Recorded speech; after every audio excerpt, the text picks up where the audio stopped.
Ce dessin représente l'exemple que vous avez à la page 140 de votre livre. Alors, c'est censé être un dessin en 3 dimensions, donc c'est pas forcément évident à représenter, il faudra faire un tout petit peu preuve d'imagination, et imaginer que là, on a quelque chose en 3 dimensions.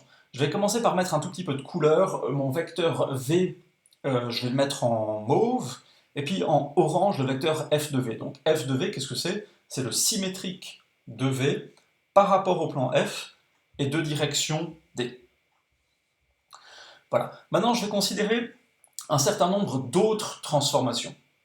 Alors, on se base toujours sur cette symétrie, mais on va chercher d'autres transformations. La première transformation qu'on va chercher, c'est une projection. Donc là, la projection, c'est quelque chose qu'on avait déjà fait dans l'exemple numéro 1, sauf que cette fois, on fait une projection en 3 dimensions. On fait une projection sur le plan F et parallèlement à D. Alors, comment est-ce que je fais pour trouver cette projection? Ce que je vais faire, c'est la chose suivante. Je vais d'abord reporter mon vecteur f de v à l'extrémité de v, ici, et puis je vais additionner ces deux vecteurs. Et ça me donne ce grand vecteur vert. Puis, ce vecteur vert, je le divise en deux, et qu'est-ce que j'obtiens? Eh bien, j'obtiens la projection du vecteur v sur le plan f parallèlement à d. Et cette projection, je l'appelle P de v. P parce que c'est une projection.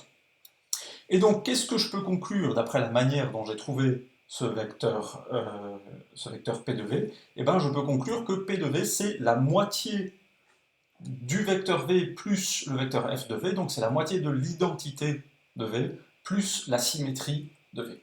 Donc on peut, à partir d'une symétrie, trouver une projection comme ça grâce à cette formule ici.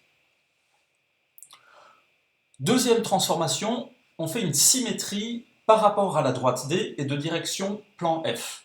Alors ça, c'est peut-être pas évident à imaginer. Qu'est-ce que c'est qu'une symétrie par rapport à une droite, quand on est dans l'espace, et dont la direction est donnée par un plan? Alors de nouveau, c'est difficile à représenter, j'arrive pas à tout représenter sur cet écran, mais imaginez qu'on trace un plan parallèle à F, donc un autre plan qui est parallèle à F, et qui passe par l'extrémité du vecteur V. Ce plan-là, il aura une intersection avec la droite D, et cette intersection, je vais l'appeler I. Maintenant, je vais tracer un segment qui va de l'extrémité de V jusqu'à I, et puis je vais multiplier ce segment par 2 pour aller plus loin que I. Voilà. Alors, ce segment a l'air de sortir de la vidéo, en fait, il en sort tout juste pas, il s'arrête juste au bord de la vidéo. Et puis maintenant, je relie l'origine à l'extrémité de ce segment, et là, j'ai le symétrique de V par rapport à la droite D et de direction F. Et puis ce symétrique, je l'appelle G de V. Et puis qu'est-ce que j'observe en regardant mon dessin? Eh bien, j'observe que G de V, c'est l'opposé en fait de F de V. Donc je peux dire que G de V, c'est égal à moins F de V.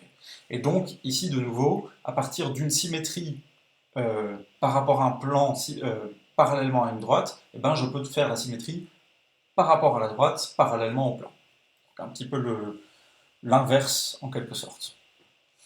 Et puis finalement, la dernière transformation à laquelle je vais m'intéresser, c'est la suivante, la projection sur D parallèlement à F. Donc c'est un petit peu comme tout à l'heure, parallèlement au plan sur la droite D. En fait, ce qu'on va faire, c'est que de nouveau, comme tout à l'heure, on prend un plan parallèle à F, mais qui passe par l'extrémité de V, ici, et puis ce plan, il va avoir une intersection avec la droite D, et cette intersection, je l'appelle de nouveau I. Et la projection sur D parallèlement à F, qu'est-ce que ça va être? Ça va être ce vecteur rouge ici, que j'appelle Q de V. Alors la question c'est comment est-ce que je fais pour trouver ce vecteur rouge en me basant sur les autres vecteurs que j'ai déjà? Eh bien, je vais commencer par faire comme tout à l'heure l'opposé du vecteur F de V, donc l'opposé du vecteur orange, et je le fais partir de l'extrémité de V ici. Puis je le trace en bleu parce que dans l'exemple de juste avant, il était en bleu. Donc ça c'est moins F de V.